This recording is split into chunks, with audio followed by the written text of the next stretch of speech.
Welcome back. Honestman here to preview Champions Meeting number 18, the Libra Cup. After surviving a gauntlet of medium, sprint, and dirt tracks, we're back to a mile course, which I think will be a surprisingly balanced and competitive race. So let's wash up and take a look. We've got 1600 meters and the track speed bonus is on power, so this should be a very easy build for most trainers. Around 600 stamina should be pretty comfortable. The only caveat is that we have almost 500 meters on the final straight, so it might be wise to try to pad some extra guts if you can. Also note that the final straight starts 60 meters from the beginning of the late race, so you might be tempted to target some straight-based acceleration skills, but I think that's a trap. In my view, 60 meters is too long to wait for a 0.1 excel, so I don't like the value on inherits like Mummy Creek or Poor Plancha. We also see a pretty big downhill in close proximity to the late race. More on that in a minute. For core accelerations, I think frontrunners should focus on a foundation of angling and scheming and final push. With those in place, I don't see a ton of value in Poor Plancha. If you have it in a strong lineage, then great. But if you're building new parents, I'd sooner look for something that can help you in the mid-game, like Operation Cacao or Kiss for Courage, or target some finishing speed with Vaudeville. Pace chasers should have a foundation of Budding Blossom and Head On, or Neck and Neck if you can swing it. There could also be a case for Straight Descent as a supplemental acceleration option, but I'm not exactly crazy about the activation zone on this track. I think 400 meters is just too big of a range, with dead areas at both the beginning and the end of the slope. You'd really be hoping for an activation somewhere in the middle.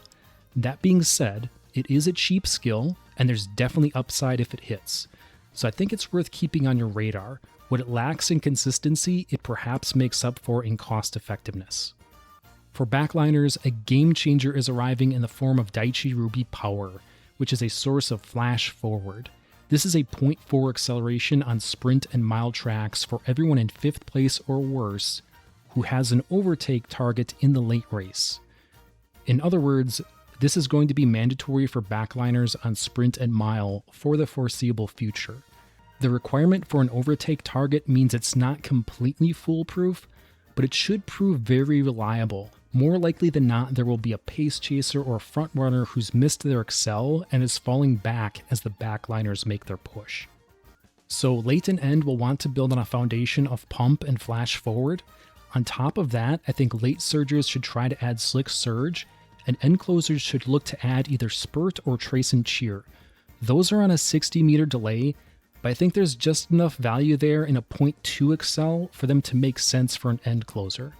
We could also think about comboing into Budding Blossom, but I think that's quickly getting into diminishing returns.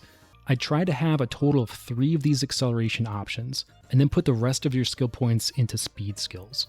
It's a breath of fresh air to be spoiled for choice when it comes to Umas, so I'll just highlight a few standouts. Starting at the pace position, Flower, Shuttle, and both fine motions should be quite good here. Frontrunners are typically strong on mile, and this isn't an exception, but they might live or die based on when final push activates. Suzuka could be an interesting option with Unrestrained. For backline, I like late Oguri here. This is the perfect track to snipe people with Triumphant Pulse. Christmas Oguri will also be a thing, specifically at end closer using After School Stroll. But that's not a trivial build. For all of us non-whales, you probably have to pick between borrowing Mr. CB or borrowing Daichi Ruby. And then last but not least, I think Camping Dober could be one of the scariest Umas on this track.